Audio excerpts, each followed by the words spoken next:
Good afternoon students. ये हमारा part 2 है लेक्चर का। हमने कल आपका चैप्टर स्टार्ट किया था रिडेम्पशन ऑफ प्रेफरेंस शेयर्स। तो मैंने आपको कल पूरा थियरी पढ़ा दिया था, मैंने आपको जनरल एंट्री सिखा दिया था। आज पूरा हम अकाउंटिंग प्रोसीजर करने जा रहे हैं। हम लोग बेसिकली जो भी सम्स करेंगे हम लोग सीडीओ की बुक से करेंगे। स्टडी मैथ्स जो हमको दिया हुआ है वो। तो अभी हम लोग पहला क्वेश्चन शुरू करने वाले हैं। पूरा अकाउंटिंग प्रोसीजर बताऊंगा कि कैसे आपको वर्किंग नोट बनाने की, कैसे जनरल एंट्रीज पास करने की। देखो, अगर आपने लास्ट जो ध्यान से देख लेंगे जनरल एंट्रीज अगर आपको अच्छे से याद होगी तो ये आपको चैप्टर इजी लगेगा। मैं इस पे टोटल 10 क्वेश्चन है। मैं 10 को पार्ट्स में बनाऊंगा। ये पहला क्वेश्चन का पार्ट है। मैं और फर्दर 9 वीडियो बनाऊंगा जिसके अंदर पूरा चैप्टर कवर हो जाएगा। अगर आपको पहले 2-3 में ही समझ में आ जाएगा तो आप बाकी सारे खुद से ट्राई करना। और बाकी सारे वीडियोस में मैं आपको जो भी सोल्यूशन रहेगा उसका हर वीडियो में लिंक दूंगा। तो मैं पहले सबसे पहले चालू करना क्वेश्चन नंबर 1। क्वेश्चन 1। क्वेश्चन 1 में क्या बोला है? एक सेकेंड।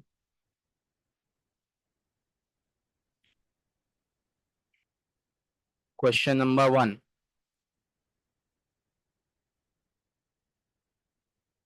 क्वेश्चन 1 में क्या बोला है? Salman limited has 50,000 8% preference share of 100 each fully paid up on 31st December 2018. The company decided to redeem the preference share at a 10% premium. मतलब हमारा जो नॉमिनल वैल्यू वो 100 है और 100 पे 10% प्रीमियम, मतलब 110 हो गया। तो नॉमिनल वैल्यू हमारा 100 है और प्रीमियम हमारा 10 है। Further, for funding the redemption, and the company issued 5 lakh equity shares of 10 each, issued at 12 R. The issue was fully subscribed and the redemption was duly carried out. Journalize the transaction in the books of the company. अभी देखो, हम लोगों ने कल general entries पढ़े थे, फिर मैं आपको अकाउंटिंग प्रोसीजर पूरा समझाऊंगा। फिर जनरल एंट्रीज पे भी हम जाएंगे कि जनरल एंट्रीज कैसे करने का है, ठीक है। तो अभी आकर हमने मैं अपना पीडीएफ रखता हूँ जिसमें आंसर लिखा हुआ है। तो ये आपका आंसर है सामने। सबसे पहले आप क्या करोगे, एक वर्किंग नोट बनाओगे जिसमें सबसे पहले आप लिखोगे नॉमिनल वैल्यू, जो भी नॉमिनल वैल्यू था। अब जैसे कि सम में है, हमारा नॉमिनल वैल्यू कितना बोला हुआ है? 50,000 शेयर ऑफ 100 ईच। तो फिर हम लोग वैसा ही लिखेंगे। नॉमिनल वैल्यू के नीचे लिखेंगे, 2-3 लाइन कम से कम छोड़ देंगे। दूसरी लाइन में लिखेंगे 50,000 शेयर, मतलब number of share into the face value, मतलब 100 हो गया, 10 हो गया, वो लिखेंगे। अब जब 50,000 इंटू 100 करेंगे तो कितना आएगा? 50 लाख आएगा। ठीक है, तो ये हमारा हो गया नॉमिनल वैल्यू। फिर फर्दर जो हम लोग 3 लाइन छोड़े ना उसके हमको लिखने का प्रीमियम ऑन रिडम्पशन। क्या लिखेंगे? Premium on redemption. अब प्रीमियम ऑन रिडम्पशन भी हमको दिया हुआ है हिंट। क्या बोला है हमको? The company decide to redeem the preference share at a 10% premium, मतलब 100 रुपीज पे आप जब 10% निकालोगे तो क्या आएगा? 110 आएगा। हम लोग ने 100 का वैल्यू तो ऊपर लिख दिया नॉमिनल वैल्यू वाले वर्किंग नोट में, और 10 रुपीज यहाँ लिख देंगे। 50,000 इंटू 100 इंटू 10%, या डायरेक्टली आप लिखोगे 50,000 इंटू 10 तो भी चलेगा, कोई प्रॉब्लम नहीं है। अब नॉमिनल वैल्यू के लिए मैंने आपको बताया था नोट्स के अंदर कि नॉमिनल वैल्यू किधर से मीट होगा, फ्रेश इशू ऑफ शेयर्स या तो फिर डिविजिबल प्रॉफिट्स, बराबर। तो हम लोग फर्दर लिखेंगे is equal to fresh issue plus divisible profits. अब अगर हम लोग डिविजिबल प्रॉफिट का अमाउंट यूज करेंगे ना, तो मैंने आपको कल के लेक्चर में बताया था कि जो भी अमाउंट रहेगा वो ट्रांसफर करेंगे नए अकाउंट में, जिसको बोलते हैं transfer to CRR, that is capital redemption reserve. ठीक है। फिर फर्दर प्रीमियम रिडम्पशन, प्रीमियम किससे यूज करेंगे? डिविजिबल प्रॉफिट से खाली। वो भी मैंने आपको नोट्स में बता चुका था। अगर आप ध्यान से करके लेक्चर देखोगे तो आपको आज का सम भी बहुत इजी लगेगा और इजीली ये स्कोरेबल चैप्टर है। ठीक है। तो अभी मैं जो प्रीमियम रिडम्पशन है ना, वो मैं किससे यूज करूंगा? डिविजिबल प्रॉफिट से। जैसा मैंने यहाँ पर 5 लाख लिखा हो ना, वैसा यहाँ पर 5 लाख लिख दो। ठीक है। अब जो फ्रेश इशू होगा ना, फ्रेश इशू का ये लोग सम के अंदर हिंट देते। अगर नहीं दिया हुआ प्रॉब्लम साइलेंट है तो पूरा अमाउंट डिविजिबल प्रॉफिट से यूज करेंगे। ठीक है। अब फर्दर हम सम पढ़ते कि डिविजिबल प्रॉफिट से हमको नॉमिनल वैल्यू रिडीम करना है कि फ्रेश इशू से। फर्दर क्या बोला है? For funding the redemption the company has issued 5 lakh equity share of 10 each, issued at a 12। तो हमको ये हिंट दे दिए लोग ने। अभी क्या करेंगे? फ्रेश इशू के नीचे हम लोग लिखेंगे एक लाइन छोड़ के 5 lakh into 10, 5 lakh into 10, 5 lakh into 12 मत लिखना है, मैं उसका रीजन बताऊंगा। लिखेंगे 50 लाख। तो मतलब हमारा जो नॉमिनल वैल्यू पूरा फ्रेश इशू यूज हो गया। तो डिविजिबल प्रॉफिट में लिखना है 0। अगर साइलेंट होगा प्रॉब्लम तो पूरा डिविजिबल प्रॉफिट से अमाउंट यूज करना।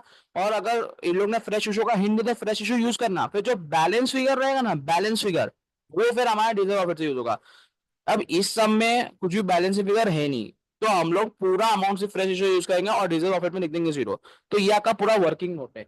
अब हमने ये 2 रुपीज क्यों नहीं लिया है? जो हमको बताया गया था कि 10 का शेयर है, लेकिन हमने इशू करे 12 में, मतलब प्रीमियम में। अब 2 रुपीज क्यों यूज नहीं किया, उसका मैंने नोट लिखा हूँ, इग्नोर करने का है। ये जो 2 रुपीज है उसको इग्नोर करना है, क्योंकि सिक्योरिटीज प्रीमियम रिडम्पशन में यूज नहीं हो सकता है, क्योंकि वो नॉन डिजे प्रॉफिट है। अब मैं इसका भी आपको हिंट देता हूँ। मैंने कल के नोट्स खोल रहा हूँ, और मैंने कल के नोट्स लिंक में डाला था मैंने, तो आप उसको भी चेकआउट करो, तो उसके प्रिंट आउट निकाल लो, जो भी है आप कर सकते हो। या देखो, मैंने आपको कल ही हिंट दिया था, non deserve profits are not available for dividend which can not be utilise for redemption of preference share. और तो सबसे पहले आइटम क्या लिखी हुई है, सिक्योरिटीज प्रीमियम। मतलब ये अमाउंट को नहीं यूज कर सकते हो, सिर्फ एंट्री में रिफ्लेक्ट होगा, लेकिन हम वर्किंग नोट में इसको इग्नोर करेंगे, ठीक है। तो ये सबसे पहले हमने पूरा वर्किंग बनाया कि नॉमिनल वैल्यू को के फ्रेश इशू से वो करने का है कि डिविजिबल प्रॉफिट से यूज करना है, पहले तो वो हमने वो शो कर दिए। फिर अगर डिविजिबल प्रॉफिट का कुछ अमाउंट रहेगा तो उसको हम सीआरआर में ट्रांसफर कर देंगे। Sorry for the interruption guys, थोड़ा सा इंटरप्ट हो गया है लेक्चर। ठीक है, कोई हमने पूरा वर्किंग बनाया, तो पहले बताया कि नॉमिनल वैल्यू किससे यूज हो रहा है, फ्रेश इशू से कि डिविजिबल प्रॉफिट से। डिविजिबल प्रॉफिट का मैंने आपको हिंट दिया, अगर प्रॉब्लम साइलेंट रहेगा तो पूरा डिविजिबल प्रॉफिट से यूज करेंगे, वरना अगर फ्रेश इशू यूज करेंगे फिर उसका जो बैलेंसिंग फिगर रहेगा ना, वो डिविजिबल प्रॉफिट से यूज होगा। और प्रीमियम और रिडम्पशन तो मैंने आपको बता ही चुका हूँ कि पूरा डिविजिबल प्रॉफिट से यूज होगा। और जो सिक्योरिटीज का अमाउंट है ना, वो हम सिर्फ एंट्री में रिफ्लेक्ट करेंगे, लेकिन हम उसको जो है रिडम्पशन के लिए यूज नहीं कर सकते, वो अलाउड नहीं है। तो सबसे पहला तो ये वर्किंग नोट बनाने का है, ताकि आपका सम इजी हो जाएगा। वो इसमें मार्क्स कैरी नहीं है, लेकिन ये आपकी सिर्फ सिंप्लिसिटी के लिए, कि आपको मालूम पड़ेगा कि आप एंट्री कौन सी पास करनी है, उसके लिए करके, ये सिंप्लिसिटी के लिए। अब हम जाएंगे जनरल एंट्रीज में। अब जनरल एंट्रीज कैसे बनाने की वो भी मैं बताता हूँ। देखो, पहले तो हमको क्या करना है, आइडेंटिफाई करना है कि जो शेयर्स है प्रेफरेंस शेयर, वो पार्टली पेड है कि फुल्ली पेड अप है। अगर पार्टली पेड अप शेयर्स है, मैं आपको बताया था कल के लेक्चर में भी कि पहले आपको फाइनल काउंट की एंट्री पास करनी पड़ेगी। मैंने आपको शॉर्टकट एंट्री बताया था, bank account debit to preference share capital, कि आपके जो पार्टली पेड अप है उसको फिर फुल्ली पेड अप करना है। अब सम में हम जाएंगे एक बार, और सम में देखेंगे, सम में लोग ने ऐसा कुछ बोले नहीं है कि पार्टली पेड अप है, कि पार्टली पेड अप है। तो हमको सम में बताया नहीं गया है, हमको तो बोल दिया है फुल्ली पेड अप, इधर हिंट दे दिया है फुल्ली पेड अप। तो फिर ये एंट्री हम भूल जाएंगे। फिर फॉर द सेकेंड एंट्री हमारी आएगी सेल ऑफ इन्वेस्टमेंट। वापिस हम सम में जाएंगे, सम में हम पढ़ेंगे, जहां तक हमने हमारा पूरा सम पढ़े उसमें इन्वेस्टमेंट की सेल के ऊपर कुछ भी बोला नहीं गया है, तो फिर हम लोग वो एंट्री भी पास नहीं करेंगे।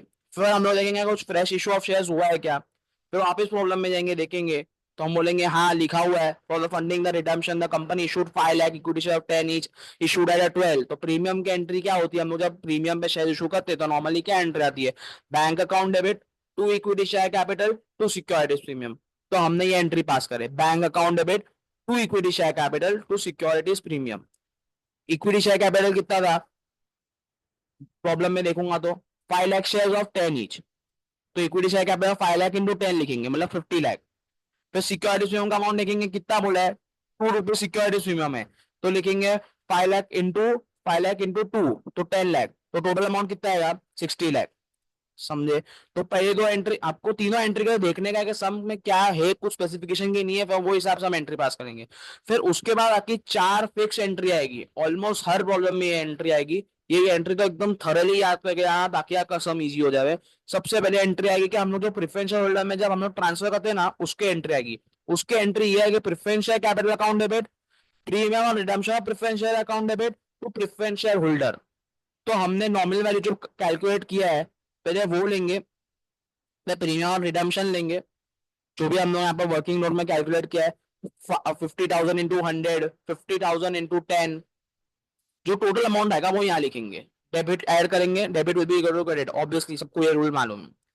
फिर उसके बाद, अब इस प्रॉब्लम में प्रीमियम है, इस प्रॉब्लम में प्रीमियम है, हमको मालूम है प्रीमियम कहाँ से यूज होता है, डिविजिबल प्रॉफिट से ही यूज होता है। तो हम लोग एंट्री पास करेंगे, profit and loss account debit to premium और रिडम्पशन। अब देखो, जरूरी नहीं है यहाँ प्रॉफिट एंड लॉस अकाउंट लिखना जरूरी है, जनरल रिजर्व भी लिखोगे तो भी चलेगा, रेवेन्यू रिजर्व भी लिखोगे तो भी चलेगा, क्योंकि मैं आपको लिस्ट बता दिया हूँ कि डिविजिबल प्रॉफिट क्या क्या होता है, यहाँ मैंने आपको दिया हूँ। General reserve, revenue reserve, reserve for profit loss, और मैंने शॉर्ट फॉर्म में दिया हूँ GR DR and profit which is fluctuating and utilise. तो मैंने आपको ये हिंट दे दिया हूँ, तो आप कोई भी यूज करते हो। देखो, अगर सॉम में स्पेसिफिकली बताया गया है कि किसका कितना बैलेंस है, कि प्रॉफिट एंड लॉस का कितना बैलेंस है, जनरल रिजर्व का कितना बैलेंस है, रेवेन्यू रिजर्व का बैलेंस कितना है, तो उधर से यूज करना। लेकिन अगर कुछ नहीं बोला है तो आप अगर प्रॉफिट लॉस भी यूज करोगे तो भी चलेगा, रेवेन्यू रिजर्व यूज करोगे तो भी चलेगा, कोई प्रॉब्लम नहीं। फिर फर्दर हम लोग जब पेमेंट की एंट्री पास करेंगे, हम लोग पेमेंट की नॉर्मली एंट्री क्या पास करते हैं, expense account debit to bank. अब इधर हम किसको पेमेंट कर रहे हैं, प्रेफरेंस शेयर होल्डर को, तो preference share holder account debit to bank. और जो भी पूरा टोटल अमाउंट है, नॉमिनल वैल्यू प्लस प्रीमियम, यहाँ पर तो हम लोगों ने वैसे ही लिखे है, तो जितना क्रेडिट किया तो डेबिट तो करके कैंसलेशन तो करना ही पड़ेगा। तो 55 लाख हमने पे कर दिए। अब मैंने इधर कुछ नोट लिखा हूँ। No entry for CRR since the nominal value of redemption is not met out of nominal value of, it is met out of only out of nominal value of fresh issue of equity shares. CRR की entry कब pass होती है मालूम है, जब आप divisible profit से redemption करते हो तब। और जब डिविजिबल प्रॉफिट यूज ही नहीं किया है, तो फिर हमको सीआरआर की एंट्री क्यों पास करनी की है, ऑब्वियस चीज है ना। अगर सीआरआर की एंट्री पास करनी तो डिविजिबल प्रॉफिट से यूज होना चाहिए ना पैसा। तो ये आपका पूरा सम था। आपको पहले वर्किंग नोट पूरा बनाने का है, ताकि आपको आइडिया रहे किधर क्या अमाउंट यूज करना है। फिर आपको एंट्रीज आइडेंटिफाई करने की, पार्टली पेड अप है तो हमको पहले फुल्ली पेड अप करना पड़ेगा।